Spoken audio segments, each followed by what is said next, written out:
Hello, everyone, and welcome to Charlie's Last Calls with Donna Adelson, his mother, who is now arrested, and we're waiting for her to be transferred to the Leon County Jail.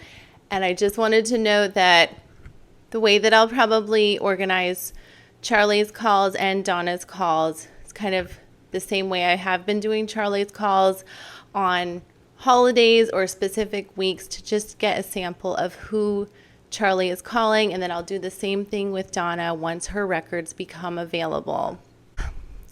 I know that I left you all hanging in Charlie's calls post-verdict of whether the burner phone was picking up. I did find that the burner phone was picking up, and just as we had suspected and just as the media had reported, most of the calls were to Donna. Right after the verdict, the week post-verdict, most of the calls were to Donna and to financial institutions, financial numbers that have been verified by my mother, who is a librarian, and she is living in Israel. And everyone say a prayer for Israel, say a prayer for my mom if you wish. I've been kind of diving into this trial as an escape because I did book a flight to Israel and had to cancel last minute. So this has been a great escape. I'm glad you're enjoying it, but let's get back to those phone calls. I digress.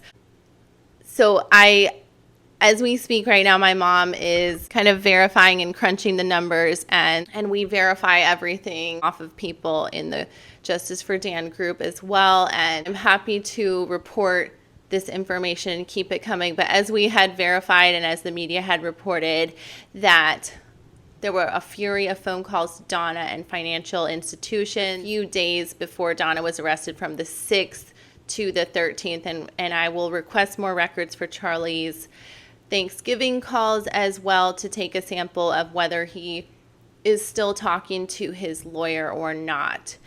And let's send it to a clip of a little bit more in-depth analysis of the percentages of how often he was talking to Donna on his very last phone calls to Donna, and especially those last few days before she was arrested. Let's send it to that clip right now. Hello, everybody. I just wanted to pick up where I left off in the last video that I did, Charlie's post-verdict phone calls, and I left off on November the 8th, I believe, around 6 a.m. So this is the next day after the verdict, and not surprisingly, a lot of these phone calls, most of the phone calls on the 8th are to Donna. So this is immediately post-verdict on the 7th, leaving off on the 8th, we have calls to Donna the whole day except for 2 calls to his attorney. So it starts on November 8th,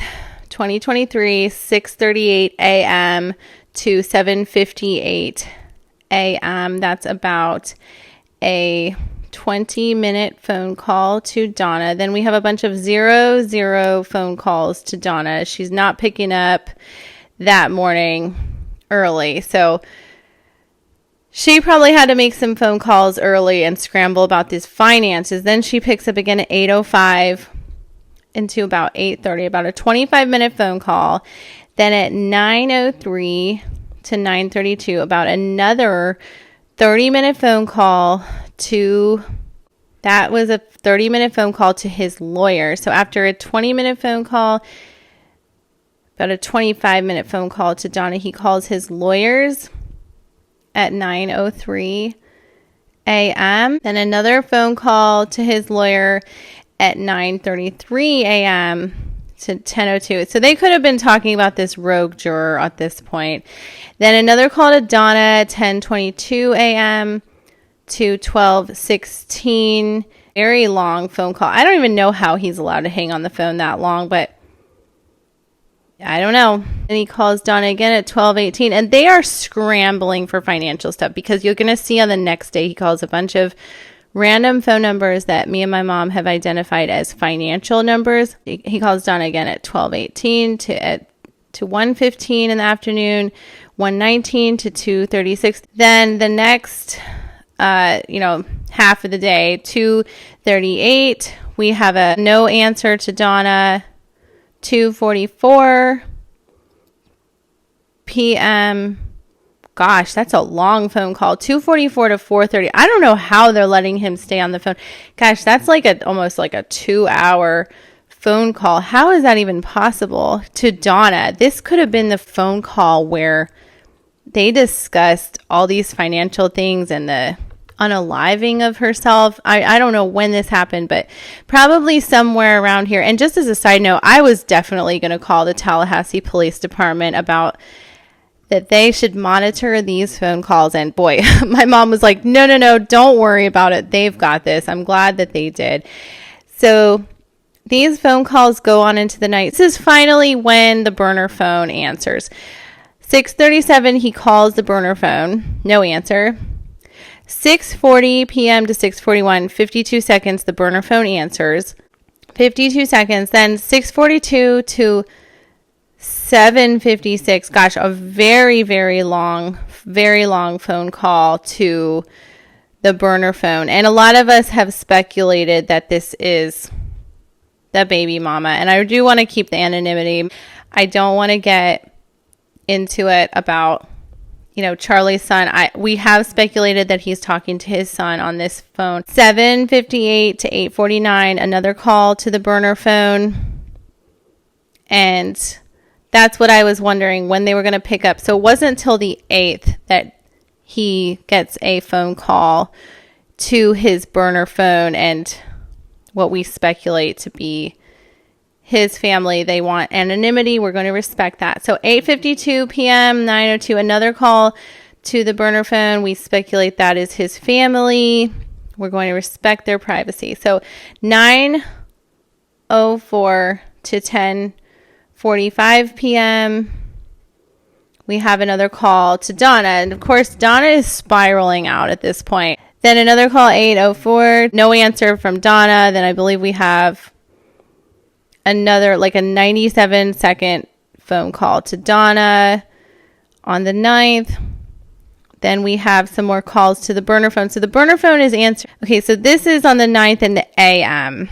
Burner phone is answering 8:09 a.m. Very short phone call, like 5-minute phone calls. Then another one at 8:18, about a 2-minute phone call to the burner. I'm sure it's been very difficult for Charlie's family to wrap their brain around all the evidence that they saw, being so guilty. So 8:23 to 10:02, another call to the burner. So as I go on to this next day, okay, there's just like a bunch of phone calls to Donna on the 9th. I just want you guys to see this, like, so 0, no answer phone call. Then we have a big phone call, 10:13 to 10:58 to Donna. It's about a 30-minute phone call. Then we have 10:07 to 12:04, maybe like an hour-long phone call to Donna. Anytime this speculative phone call about her unaliving herself and the finances could have been on the 7th, 8th, 9th, 10th. But most of these phone calls are to Donna. But this one right here, 12:36 to 12:57, is the only one that is different. It's an unknown number. Me and my mother are assuming, she has told me that these are financial. Some of them I had found were from Texas, or some people have speculated it could be the Markel children. So that person did pick up. This next one at 1:11 to 1:12 did not pick up. We have a bunch of phone numbers to random numbers. Probably, I'm speculating these 0 phone calls are to financial institutions. And then we're at the middle of the day on the 9th. And just keep in mind that Donna was arrested on the 13th. So I'm getting there. There are a lot of random numbers. Family members that I just want to keep private, or financial institution. But we have another phone call to Donna on 11/9/23 at 2:26 p.m. Then we have a call to the lawyer on 11/9/23 at 3:04 in the afternoon. Oh boy, Rashbaum did not pick up the phone. And then he did pick up the phone at 3:05 to 3:40. So they're probably talking about his mom getting their assets together, the rogue juror, all kinds of chances for appeal, etc., etc. Then we have another call to Donna after that phone call from the lawyer at 3:41, 6:40 to 6:43, the burner phone. So he hasn't called Dr. M in a while. She probably is just like, peace out. This is too much. Then at 6:44 p.m. to 7:05, there is a call to Donna again. 7:07 to 7:48, we have a call to the burner phone. 7:48 to 7:50, call to Donna. 7:51 to 8:17, call to Donna. Then we have another call at 8:18 to 8:36. We have a call to his lawyer, which I'm not sure what they're talking about. Probably the sentencing, probably talking him off the ledge.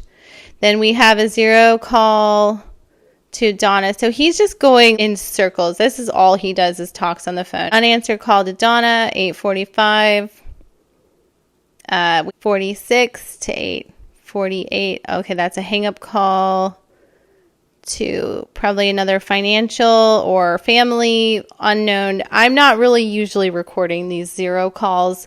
Only the ones who pick up are usually his family or people associated to the case, like his lawyers. 8:50 to 9:15 p.m. on the 9th. We have a call to his burner phone. And guys, like, honestly, I don't want to be invasive to his life, but I just kind of wanted to give you kind of a taste of how frantic these phone calls were to Donna and the lawyers and then financial institutions. But as I kind of move forward, now we're in a point where they're calling financial institutions or just random numbers like 11/9/23, 9:18 p.m. He is getting some financial institutions to pick up. And for about an almost 40-minute phone call, then 10:06 to 10:28, about a half an hour phone call to Donna. So he's calling the financial institutions and he's calling Donna. Then 10:31 to 10:44, he's calling Donna again. Donna's probably calling her financial institutions as well. I mean, they are settling up because they knew about this Wednesday hearing. So gosh, I think the 10th was probably the week before. They're getting everything squared away. So the week before, I don't know when the news came out about the jury meeting, but okay, so 10:40 to 12. Gosh, that's almost like a 2-hour phone call. I think they were just letting them talk. Okay, so he's talking to Donna for like 2 hours on the 10th. That could have been the phone call. I believe I have never seen them let him talk this much. I think they were just letting him talk and let her talk. This is crazy. 12:40 to 12:48. That's like an 8-minute phone call to Donna.